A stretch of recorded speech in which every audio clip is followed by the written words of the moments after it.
Shalom saudara yang dikasih dalam Tuhan, puji Tuhan.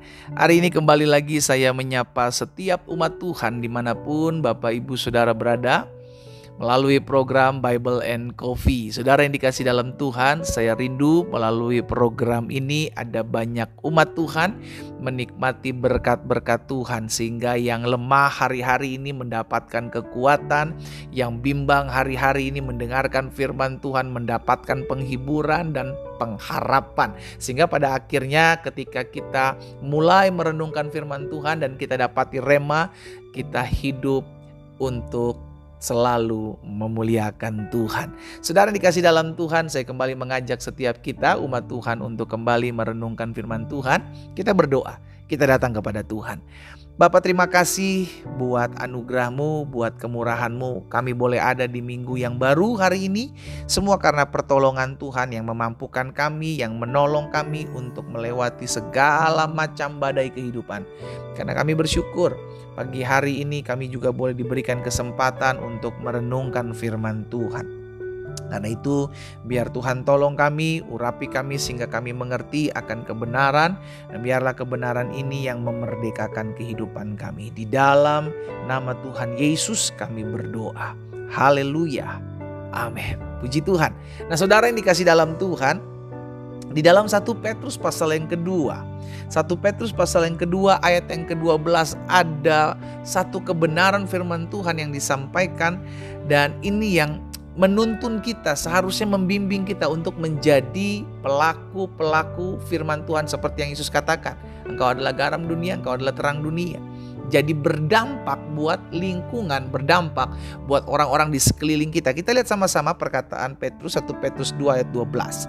Milikilah cara hidup yang baik di tengah-tengah bangsa-bangsa bukan Yahudi, supaya apabila mereka memfitnah kamu sebagai orang durjana, mereka dapat melihatnya. Perhatikan kata-kata ini. Mereka dapat melihatnya dari mana?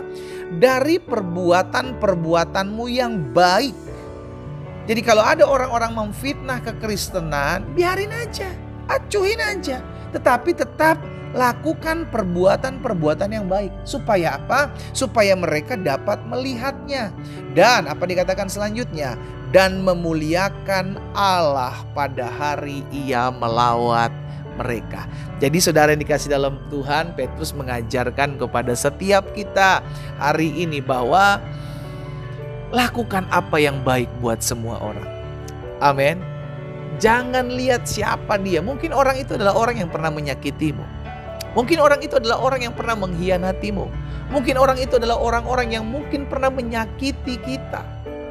Jangan pandang bulu dalam melakukan kebaikan. Kenapa? Karena sesuai dengan firman Tuhan ini, kita gak pernah tahu kapan Tuhan melawat mereka. Oh haleluya.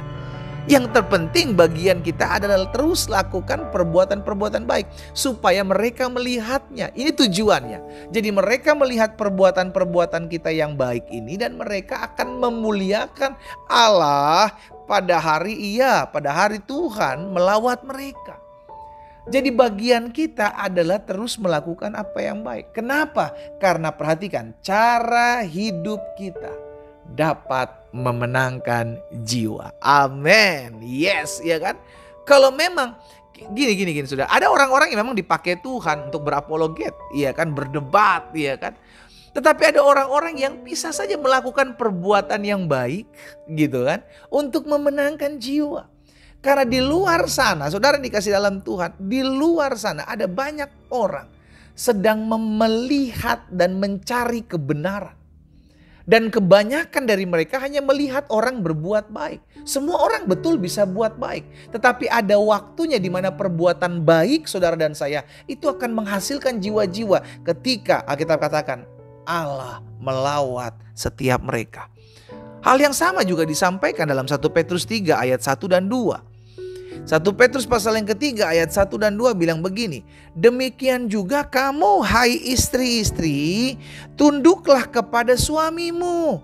Supaya jika ada di antara mereka, di antara suami-suami ini yang tidak taat kepada firman, mereka juga yakni suami-suami ini tanpa perkataan si istri, tanpa perkataan, dimenangkan oleh kelakuan istrinya. Lihat, dimenangkan oleh kelakuan istrinya. Jika mereka melihat, jika suami-suami melihat bagaimana murni dan salehnya hidup istri mereka itu. Saudara, ini lihat, ada orang-orang yang memenangkan jiwa enggak dengan banyak omong.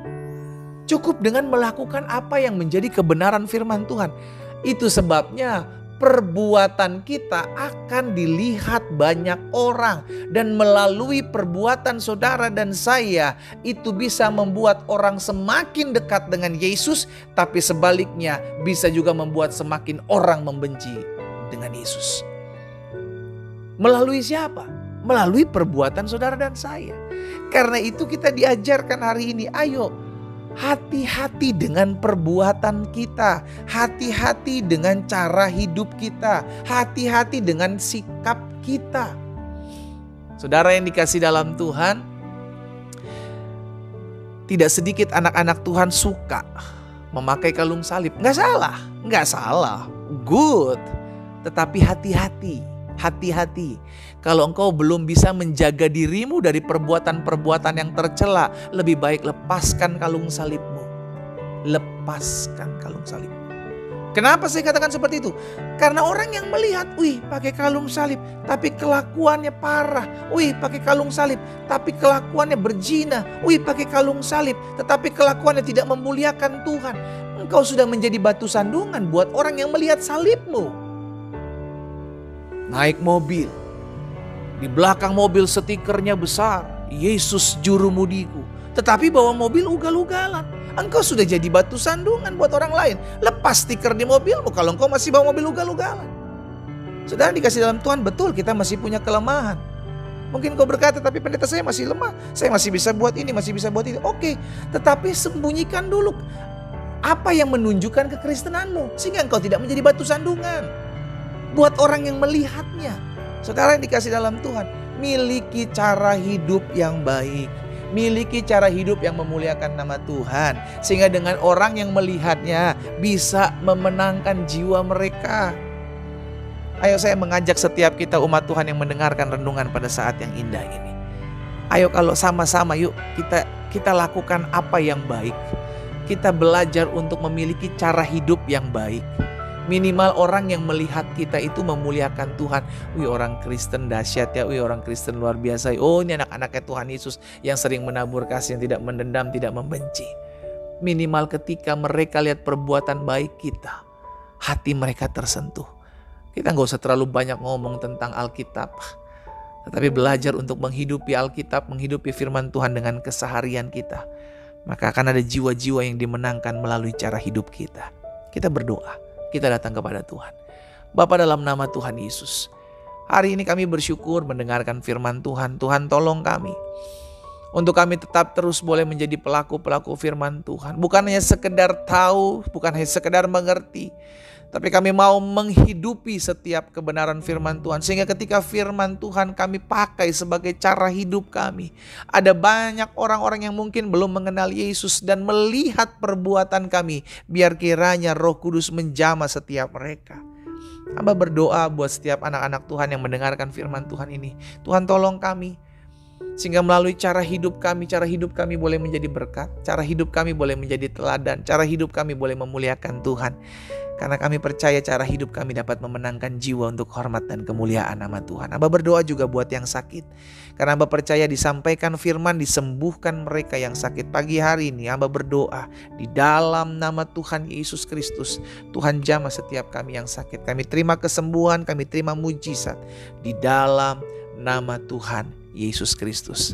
Haleluya. Amin.